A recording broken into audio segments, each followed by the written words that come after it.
Kenny, thank you for taking time out of your busy morning. Are you jet lagged? Do Yeah, you a get little jet bit. lagged I've been at this tired. point? Yeah, I just got back 3 days ago from a trip to Argentina and Brazil, so I'm trying to get my legs back here. But it was fun. Okay, right now I want to ask you to direct your attention.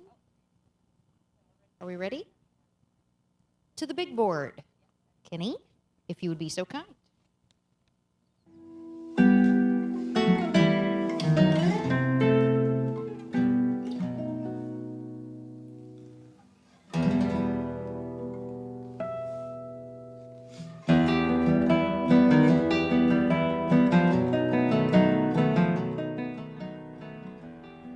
Ready for the start of the Belmont Stakes.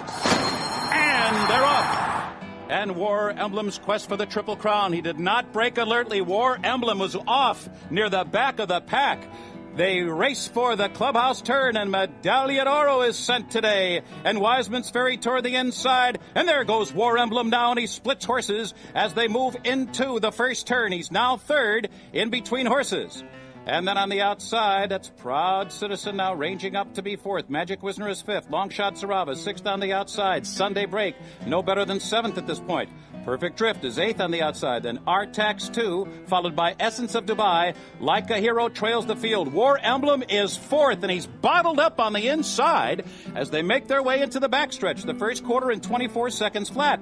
Wiseman's Ferry leads the way into the backstretch. Medaglia d'Oro running in second. Proud Citizen on the outside. And they have effectively bottled up War Emblem. He is now fourth as they continue their run down the backstretch. Hard held is War Emblem.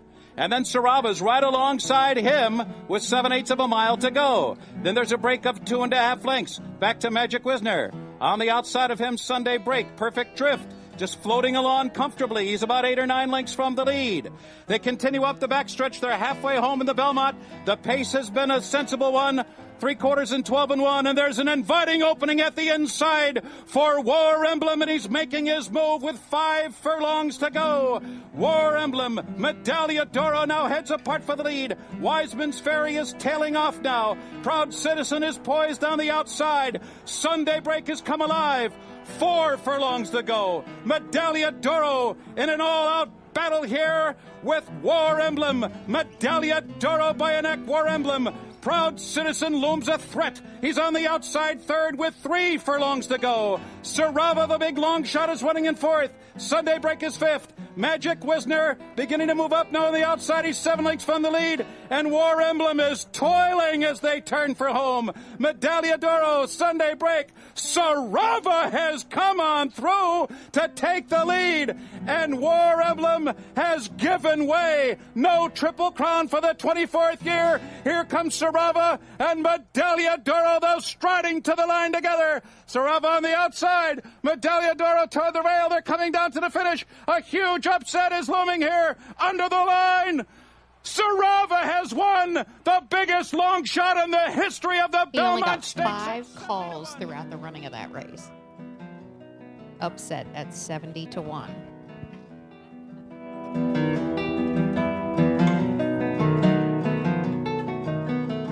On the back streets in Roslyn, going to angle wide. Thank you, Mary Lou needs room. Testa Rossi is looking for an opening down toward the inside. Room service coming wide. Rosalind, Testa Rossi, thank you, Mary Lou. Room service in fourth. Short stretch here in the Central Bank Ashland, and Rosalind comes forward for the lead, but has to hold off Room service on the outside. Thank you, Mary Lou is third. Rosalind trying to reach the wire. Room service trying to catch her. Rosalind, Room service, driving finish. Photo for the win in the Central Bank Ashland. Either Rosalind. Photo's an understatement. It was a dead heat. How long was that photo? The Travers photo was longer. How long was the Ashland photo? Not very long. Not very long? No. But in the Travers, they took forever. I've dead heated in 2 grade 1s, which is very unusual. I think I've only had 4 dead heats in my career and over nearly 1,500 wins. But to do it in a grade 1 and 2 grade 1s is very unusual. But it is decked out to set the pace. Princess Kennedy contend back in second, 2 lengths behind now. That is both quality third toward the This is Dothraki Queen, filly that's been training here all winter. For those of you that are Game of Thrones fans, that's what she's named after. But Maybe she's that's why I mispronounce it yeah. every time because I don't watch the show. Dothraki. It's a kind of a character language. I don't know. They made it up, but she's a cool filly. Gonna probably make a grass career because she's had some little issues with her feet here, and I think we're gonna probably turn her into a turf type filly. And she's gonna go to Newmarket and then London for the English Oaks. So we've got some ambitious plans with her that are a little bit different, a little out of the box. What was impressive after this win, she ran third in the Breeders' Cup Juvenile Fillies. Yeah, no, she's definitely got a lot of talent. This is one of the Magdalena partnerships that we put groups together, and there's, I don't know, I think we have 7 different partners on her. But she was only a $35,000 yearling, and so she's modestly priced, and she's pushing, I think she made plus or minus $500,000 in 5 races. That's a pretty good return on investment. That is a good ROI. That makes up for the slow ones I bought. Dothraki Queen snuck through toward the rail. Bold Quality's running after her, though. Here comes Bold Quality running after Dothraki Queen. Dothraki Queen, Bold Quality. Dothraki Queen up the inside to victory. Impressive finish on the dirt. Yeah, it was a good day. So all that's ancient history. So what you do for me today and tomorrow is what everybody cares about. Exactly. And so I do a lot of traveling to try to find horses. I'm probably as well known for buying as I am training. So I will attend, you name it. I'll attend whether it's a yearling sale in Kentucky.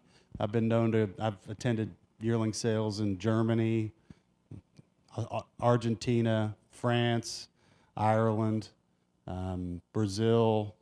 I imported a horse named Einstein. Some of you may have heard of Einstein years back.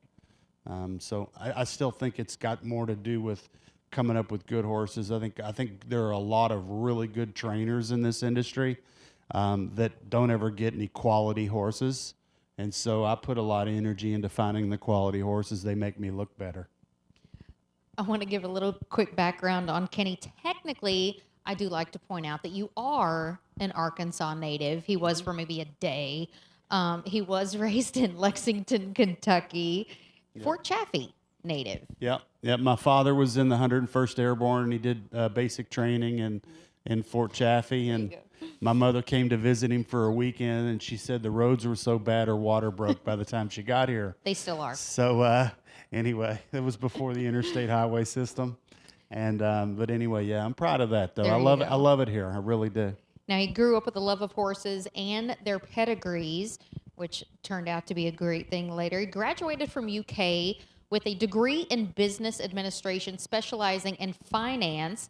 After graduating, I'm sure your parents, this grew to be a good thing later. Instead of going to interviews for stockbroker jobs on Wall Street, of all places, he took a job as a hawker for Hall of Fame trainer Shug McGahee. Now, that is quite a different tax bracket. Yeah, finished my last class at UK and had cocktails with my roommates until early in the morning. And one of them said, I said, well, I got to get a job now. And he says, well, what do you love? And I said, that's easy. I love horse racing. I always have. And he patted me on the shoulder. He said, good, do it. I'm going to bed.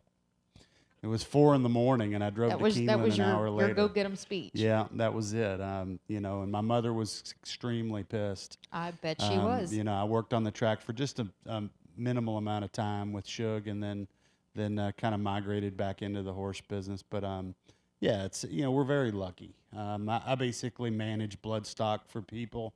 I don't know that I consider myself strictly a trainer. I do a lot of consulting. I recommend pedigree crosses on mares or breeding mares. I do, like I said earlier, I do a lot of sales work. There are those that say I should just stop training and be exclusively an agent and bloodstock agent and consultant. But up to now, I've had too much energy to do one.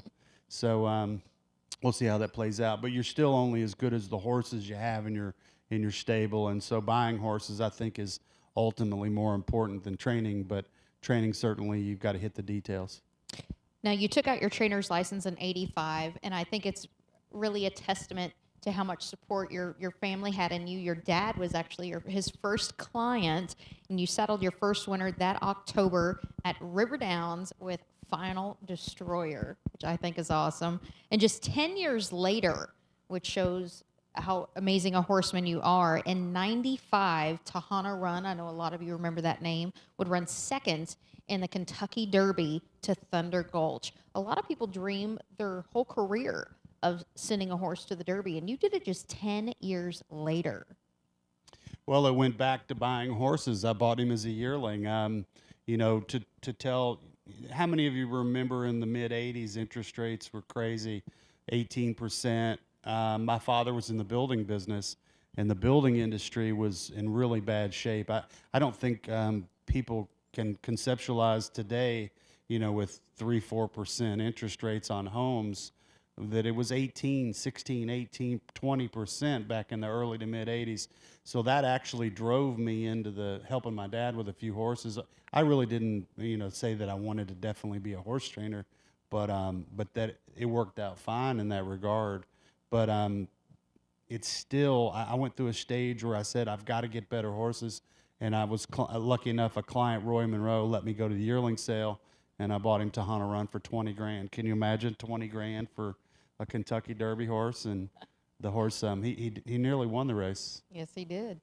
Well, then, as we saw, he saddled his first classic winner in 2002 with Sarava at 70-1. Now, in that race, he also dashed the dreams of Empire Maker, who had already won the Kentucky Derby and the Preakness. Now, I know you were absolutely elated with that win, but is there a little bit of guilt that goes on along with that? None. No.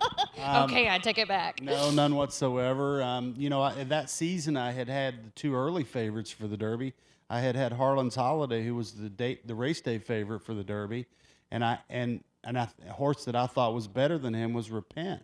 That 30 days out, he was injured, so he didn't get to run in the Derby, but for Sarava to have won the race, and then of course I had the favorite for the Oaks that season. And truth is that we really fight hard to get back to that level, just to get one horse in the barn that has that kind of talent. Much less at the time I had 4, but it's a really steep slope, and for horsemen out there that are working to get good stock, I mean, that was a real magical year for me. To beat War Emblem, that was fine and everything. I didn't think much about that. I beat Medaglia d'Oro that day in the Belmont, and then several months later he ran in the Travers and he beat me a neck with Repent. Right. So we had some really good stock, and that's the hardest part about this game, is getting those kind of horses in the stable. Speaking of the Triple Crown, we did see American Pharoah finally do it after a very long drought last year. How good do you think that is for the sport? Well, I really think that just having a shot at the Triple Crown develops as much interest as winning it. I'm not sure that it makes that much difference on a daily. I don't see any uptick in clients buying any more than when we had a list of chances to win it, whether it was Smarty Jones or some of the other ones that were so close. But I was glad to see it. I mean, this horse was dominant here last winter. When we ran against him in the Rebel, I thought, I ran a nice horse at him, the Truth or Else, and I think we got beat 7 lengths that day, and we were looking to make up that 7 lengths somehow. It wasn't happening. He was just that much better than everybody, and I think Bob Baffert has a great appreciation for having those kind of horses as well. I know you're very big about bringing new fans to the sport. Do you think he achieved that? Yeah, to some extent, yeah. I think for sure, but you've also got to keep them. Right. And then people need the ability to follow, and some of you here already do that, and new fans need to be able to make it simpler, and we address that a little bit. Now, Kenny has had much success on the track with almost 1,500 winners. More than 60 of those wins have been in graded stakes and accumulated over $67 million in earnings. He's trained pretty much a who's who: Tahana Run, Bluegrass and Florida Derby winner Harlan's Holiday, Sarava, Ashland, and 2-time Spencer winner, I know she's one of your faves, Take Charge Lady, and so many more. But a lot of that, as he mentioned, did begin in a sales ring across the globe as a Bloodstock agent. Talk us through the preparation as soon as you go through the sales book. And when I say sales book, this is an example of what that sales book looks like. So this is kind of like the Bloodstock Bible, if you will. So can you open that up and explain us what your preparation is as soon as this comes out? What exactly does that book tell you? Well, it's all a numbers game. So I'm looking in here, and there's 600 horses in this catalog. So out of 600 horses, the first thing I would do is say how many stakes winners typically come out of this book, and there'll be a historical analysis of this particular sale, which is OBS April, sells next month. That's Ocala breeding sale, and that's for 2-year-olds. Yeah, I would say that this is probably a 5 or 6% stakes winner sale. And so we know that let's say if it's 5% and there are 600 horses, there's 30 stakes winners in there. So my job is what I'd call squeeze the book. So then what we do as a team, I've got 3 guys that help me, and we start squeezing it down into horses that are physically have all what I'd call the right parts in the right places. And then once we've squeezed it down, then we focus in on previous sales history on that group. Then you've got to do vet exams. And, you know, my notion is that if I spend a man's money wisely, he's going to give me more money to spend in the future. So I have to do a good job in these particular auctions. Unfortunately, I didn't bring with me, I just worked the South American yearling market. And I was in Brazil for a week and Argentina for a week. And the Argentinians are probably as forward as anybody. But I've got a catalog that had 145 that was just one breeder that we went through over a course of a day. So we looked at all these horses in a day, and then the man's going to let me bring 8 to North America, and they're all Harlan's Holidays. Oh, wow. Yeah, which is unique because he bred about 80 mares to Harlan's Holiday. So I've been able to do this worldwide. I mean, I believe that I trained enough average to bad horses when I was in my younger years and even today. That I know what they look like and enough good ones to know the difference. So when you go through that book, do you have a certain software that you use to punch in either stallions or mares?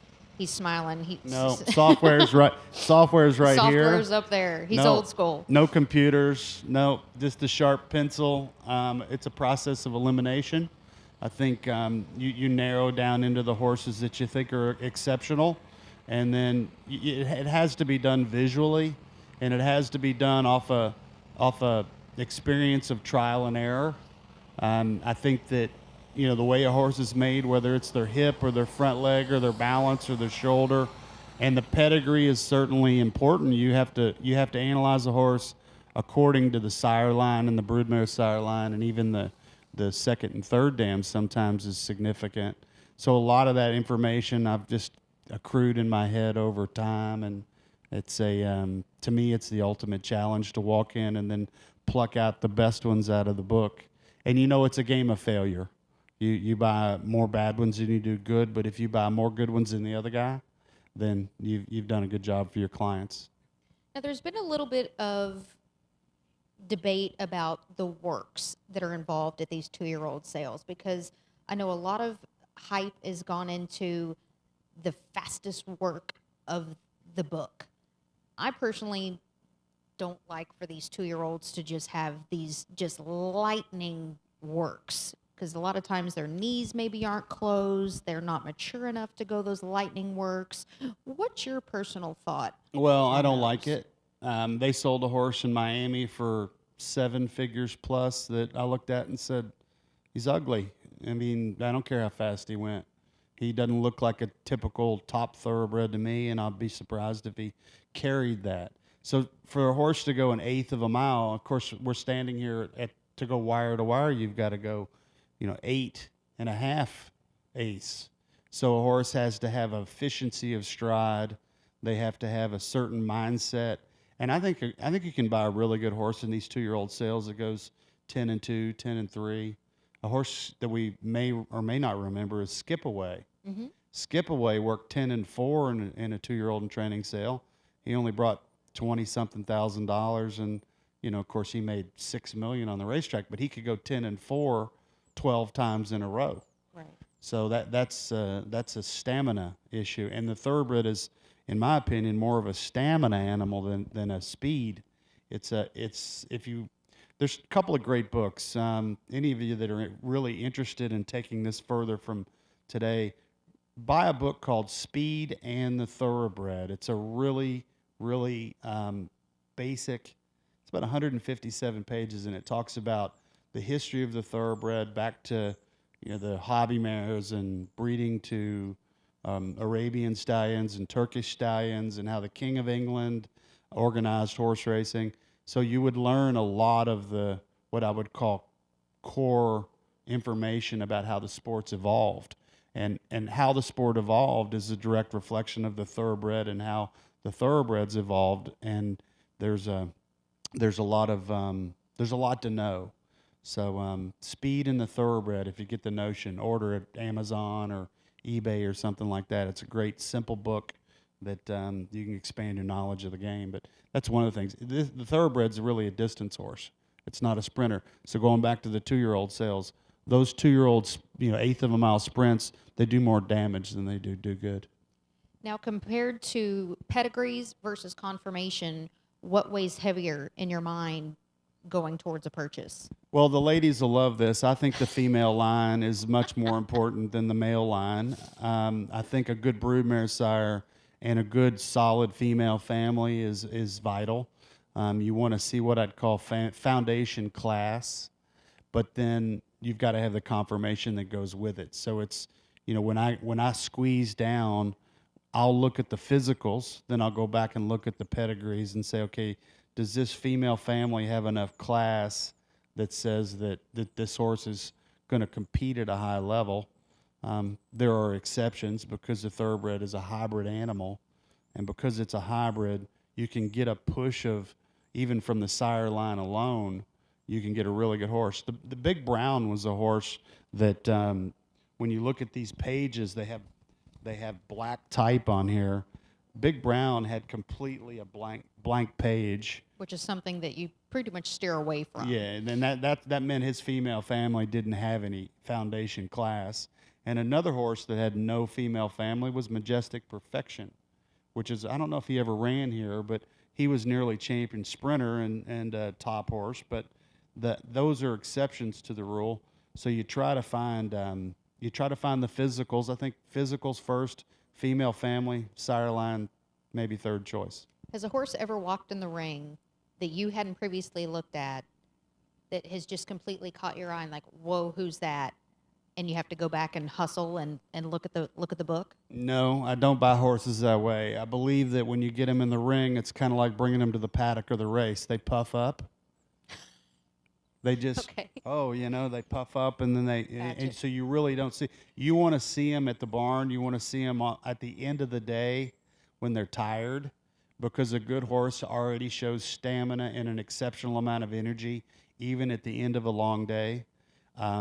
When you bring them to the ring, I think it's a tricky thing to buy horses out the back ring. No, I typically do my homework well before they get there, and then now you might get one to the ring and it may wash out. You may see its nerves. Does that make you shy away? Yeah, that will. Interesting. Yeah, you'll see a horse and certainly their personalities, but when you're buying, you want to see every stage that you can.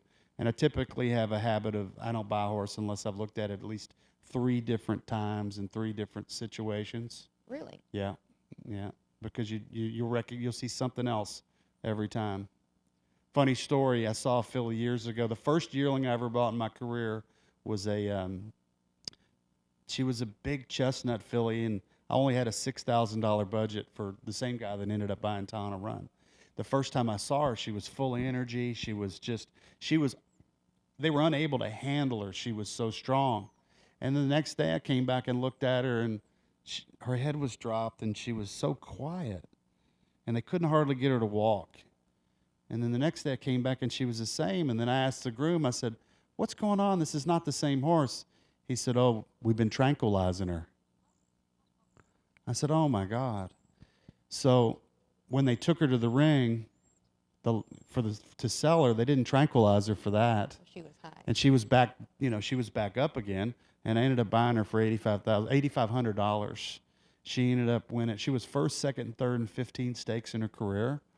And so that's an example. If I had looked at her in the second look or the third look, I would have thought, oh, she's just a deadhead. And because I got the information and I was, doing my work, and that's the most important thing a horseman can do is to do your due diligence at a horse sale. You can't just walk in blind. You can't do it out the back ring. You've got to, take proper x-rays. You've got to look at a horse repeatedly, and you learn a lot the more you see.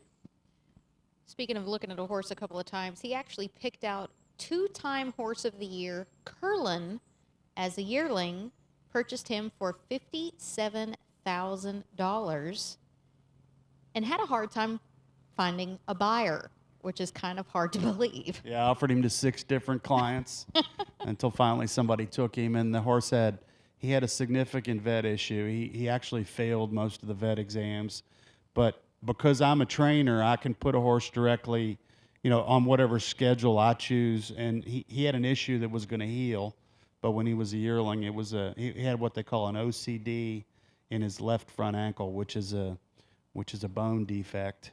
And over a course of time, it only needed 90 days to heal, but it completely destroyed his sales price. If he didn't have that issue, he probably brings $300,000 or $400,000 as a clean-legged yearling.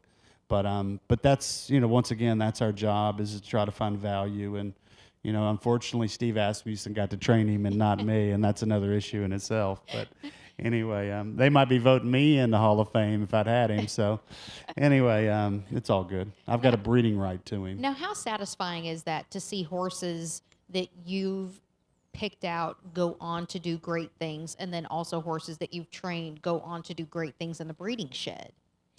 Well, I think it is. It's really nice. Take Charge Lady being Broodmare of the Year.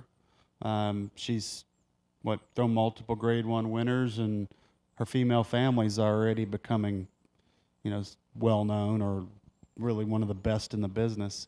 It still goes back to each and every horse I buy for somebody. I need to think that this is a really good investment. I just recently picked up a new client, and he founded Reebok. Anybody wearing Reeboks today? Everybody looks down. Let's just say the budget's really deep, and it probably never had anybody like that. 7 figures? Oh, 8. What? Yeah. He's ready to play hard. So but even then, I've got to spend his money wisely. We offered $750,000 for an Argentinian horse that's a pretty dominant horse down there, and the man wanted $1 million. And I told him, I said, it's too much, and we're going to wait. So he'll call. Yeah, well, we've got to, but he's gonna be buying pretty heavily, and I actually am in a unique period in my career. I'm going to tell you, I'm in a bit of a valley right now. I had a local client here that we really didn't have much success for over the last 4 or 5 years. I won't get into names, but we hadn't had any success, so I've gone back to doing my own buying. He had another team of people that was doing a lot of the buying, and we're, in a way, I think, regrouping. But it's not any different than whether you're the Arkansas Razorbacks or the Kentucky Wildcats. You have up years and you have down years. That was a good choice to put the Razorbacks first, by the way. Well, but it does. It goes like that. It's not any different than college athletics. Some years you got good players, and some years it's bad coaching. So who knows? But I think with most of the programs, the top trainers, we have good programs. Then it's a difference between who's got really good horses that season and who doesn't.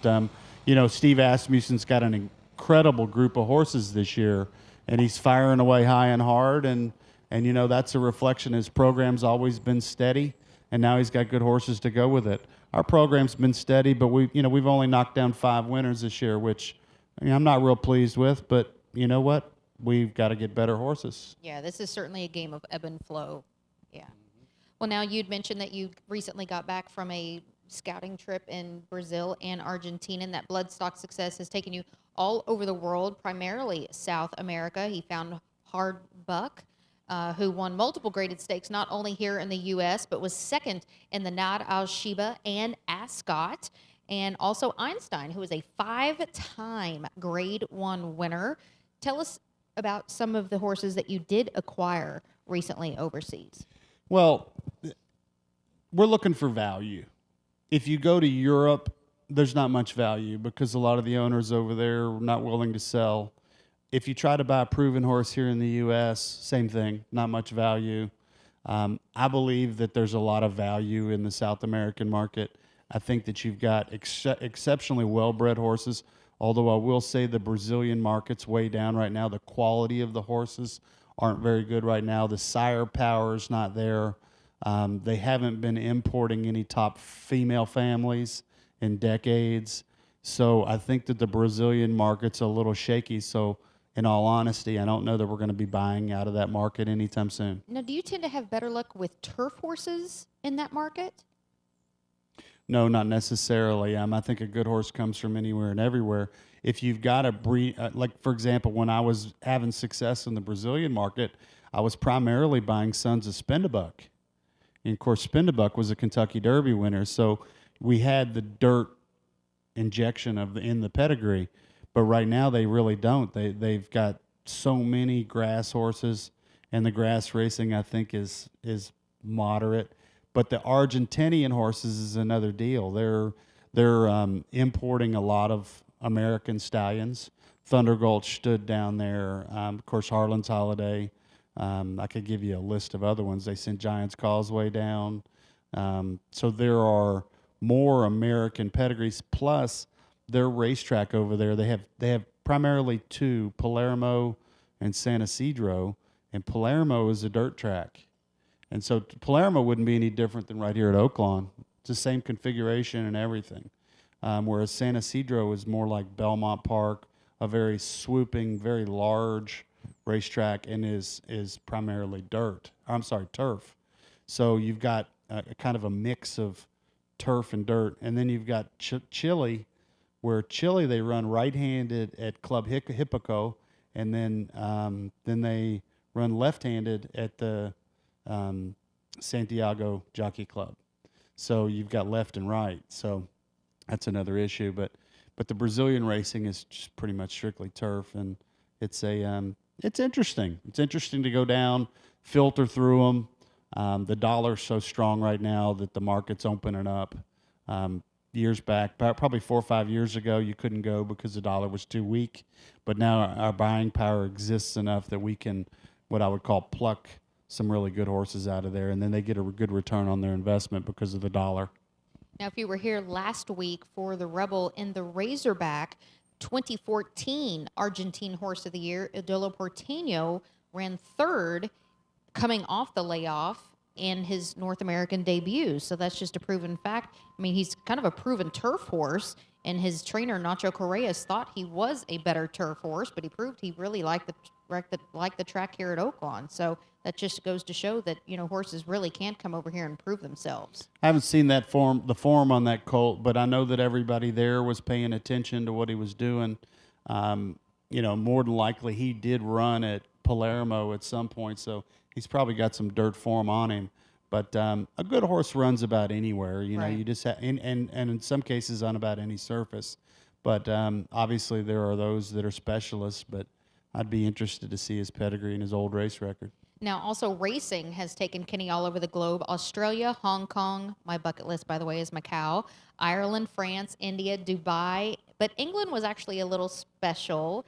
He's gotten to meet the Queen of England herself twice competing at Ascot. Talk about that. How many? 3. Oh, sorry, 3 times. Sorry. That's okay. Tell us about that experience. Did they pull you aside and say, don't do this, you can do this, don't do this?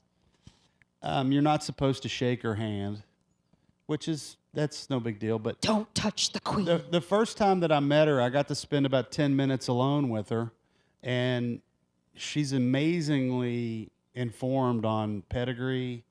I heard she's like form. handicapping. She loves to wager. And I had sent a horse over, the Brazilian horse that I exported or imported, and he went off 33-1, longest shot on the board, and she bet on him, and he ran second. And so she got a nice across the board I'd bet like on to the horse. meet Kenny McPeek. Yeah. So and the funny thing is that when I went back the second and the third time, she remembered me clear as bell. So that was pretty nice. But you know, racing is such a universal, international. You know, and really, I think we need to do a better job here in the U.S. Racing over in England is so formal, and I mean, you can't imagine everybody's all dressed up. They have.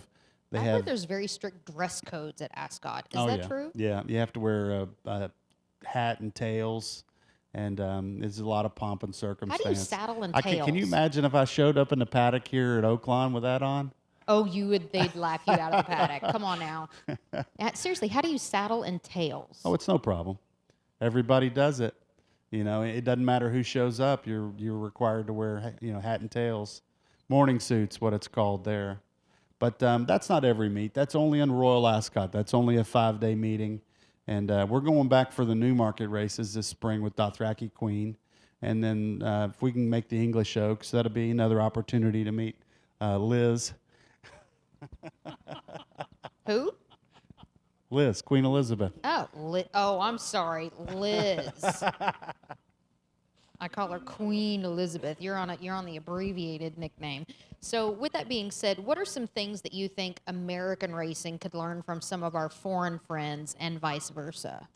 Well, racing over there is front page headline news. I mean, trainers are complete superstars, jockeys even worse. The horses obviously get a lot of attention. Well, some of their jockeys have been in the headlines for the wrong reasons. Well, that's all, that's just a wave of things. You can go into about any bar or restaurant and they have racing on the TV. I mean, it's all streamed through. But their betting is completely different. Well, right? They have bookmakers and they have the tote. But the bookmakers, I think, like we've driven bookmaking out of American racing, which I think it's a double-edged sword. If the bookmakers are taking bets, then more people are playing the races. But English racing still exists with the bookmaking system, but they're trying to push it out. But the prize money over there really isn't as good as American racing because of our tote system. Or here at Oaklawn. So it's kind of and everybody has their own style of racing, and obviously Oaklawn has their, it's a dirt track, and then you leave out of here and you've got turf racing at Keeneland and Churchill. So I think we do a lot of things right, and certainly Oaklawn's doing a whole lot right now, especially with the prize money. But I'd like to see more higher quality races, and it would be great if we had a choice to run on the grass. But there's, it's all a matter of what type of horses you have in your stable area. Yeah. Any questions for Kenny before I let him go? Because tractors are getting ready to go in, and I know he's got horses to go after the break. Yes, sir. When did you realize you were going to have such a good meet at Keeneland in the fall this past year? I'm not going to deny it. I tend to kind of plot for Keeneland because a lot of my old-time customers are from Lexington. You can kind of draw back on a horse and wait for that meet, and the condition book has been conducive to me for a long time. I see us having a decent Keeneland meet this spring as well, but the other thing is that I have a lot of young horses that I bring in the spring that we start getting ready in the summer and then into the fall. And a lot of those timing-wise, we fire pretty hard there at Keeneland in the fall with our young horses. And it's an ideal setup for us October, November. And I think it's more of a reflection of that. I think I've been leading trainer there 4 or 5 times in the fall. Yes, sir. What is your aversion to using technology and computers, et cetera, in terms of helping you facilitate the buying process? Well, I think it's more art than it is science. You can't look at a painting on the wall and evaluate it with any technology. Horses are living, breathing, red-blooded animals, and it's really you can't see inside a horse's head whether they have the mental capacity. You have to see angles. I just think the technology side. Now, one thing we are doing is we do genetic testing on every young horse we get an opportunity to do. Now, the gene testing, doesn't do anything but give us speed markers. And what we do avoid is I don't buy horses today that have what they call a double long gene, which means it's distance to distance, and when it's distance to distance, sometimes it's slow to slow. And so you need a speed gene in there. So we do use that. The pedigree crosses they're hit and miss. You don't know how that's going to work, but the technology on the genetic testing is pretty amazing.